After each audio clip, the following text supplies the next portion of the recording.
Well, there's not, you know, so much of a stigma attached to it anymore. You know, it's a lot more acceptable. Parents are taking their kids to get it. Yeah, I mean, grandparents are getting tattoos now. But I think that just shows how much more socially accepted it is. I started getting tattoos in my mid-20s. I think right before my daughter was born, so about 9 years ago. I've been getting tattooed for 15 years, so I think it was just young and exciting. I've continued getting tattoos because they're my story.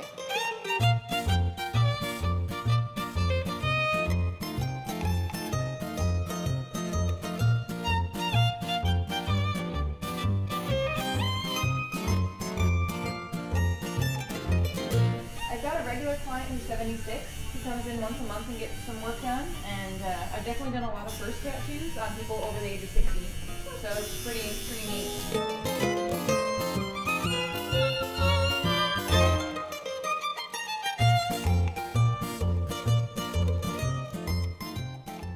A big change came when they started putting, you know, tattoo TV shows, you know, on television, and people see it everywhere and it becomes more acceptable.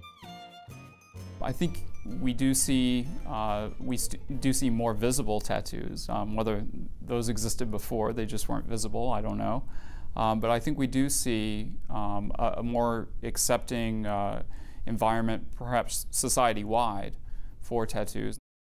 And tattoo artists are so much busier than they were, which means it's, you know, it's becoming less unique maybe, but I think it's just becoming more acceptable. Just as whatever, you know, hair length or facial hair or whatever it was, you know. If you look at the people that got tattooed in the 90s and early 2000s, which is my generation of getting started, most of us have tattoos that are below the collar and in this main body area, so you know, chest, stomach, upper legs. And then if you look at the earlier age groups that are getting tattooed now, they're full sleeves, their hands, there's neck and face, and then they have nothing on their actual torso. So it's kind of funny to see that dynamic shift because it is so much more accepted.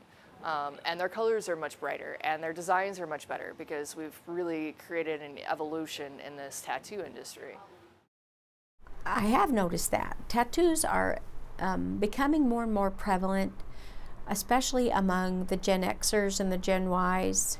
The younger people, it's very much a social norm for those individuals, and it's just a self-expression for them, something they enjoy and take pride in, and very common. Again, with the TV thing, you know, and you know, professional sports players, you know, like models, people in television shows, in movies, you know, in advertisements, you know, you see it like everywhere. So the more people see it, the more acceptable it becomes, you know, the more used to it they are. Now they're the thing, you know. Before it was, as my mom told me, when I got tattoos, when I was growing up, only sailors and convicts had tattoos or something like that. And so now it's everybody has some.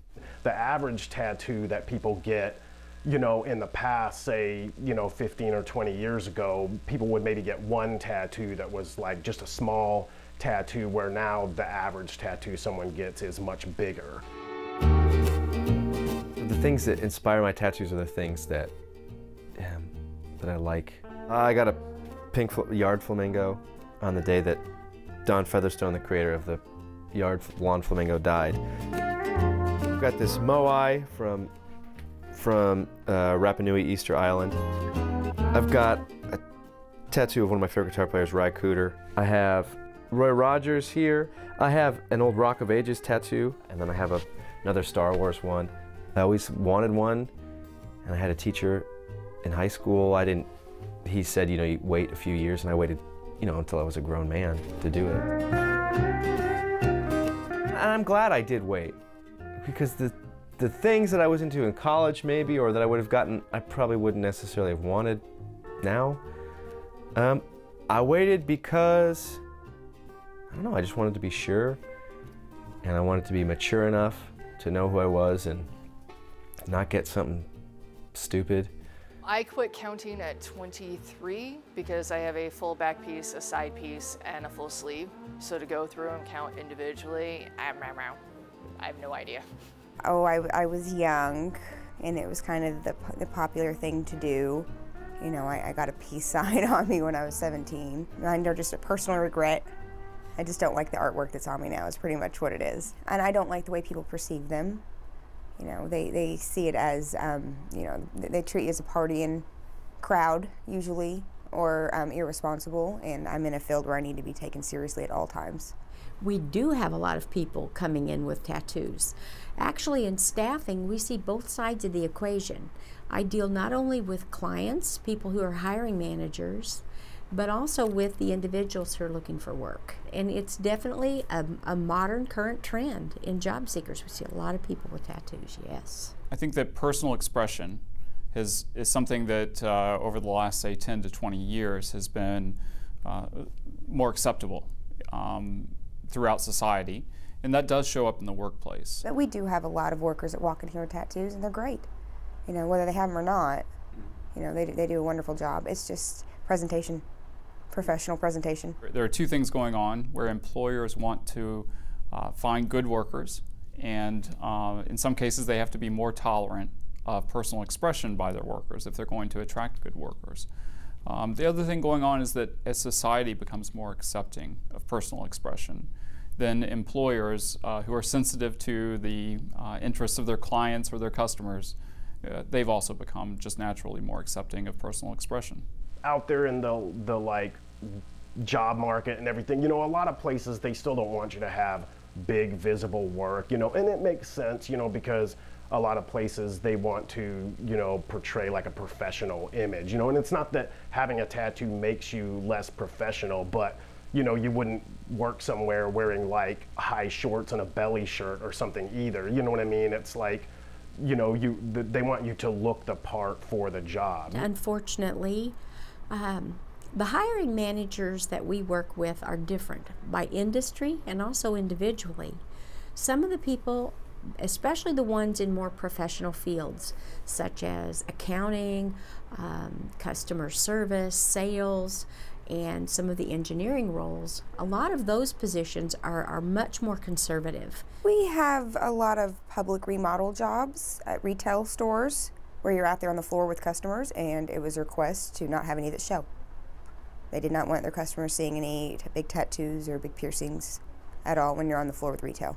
And if someone comes in, even though they may have an awesome education or work history, if they have got visible tattoos, they will probably be ruled out for roles like that. It's definitely better than it used to be, though. You know, like a lot of employers are more willing to let their employees have piercings or tattoos, but you know, there's still also a lot of people out there that don't accept it, you know, so they don't want to like lose business based on that. It's according to the individual hiring manager, according to the industry, but yes, absolutely, a tattoo can keep you from getting a job.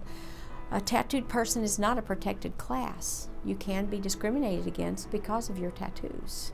That is all right. That is not an illegal activity. I think at least 50%, if not more, of our clients come in saying, I've got to hide it, or I've got to be mindful with my job. It's a huge factor.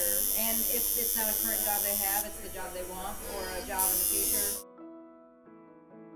I think that really employers are sensitive to, in essence, their own image and the service that they're trying to provide to their customers or their clients. And one of those things that a company will be judged on is the appearance or the professionalism of their own employees. And so I think that they are sensitive to customers' expectations or clients' expectations. And you know, that goes to everything from etiquette to manners to dress and attire to having tattoos.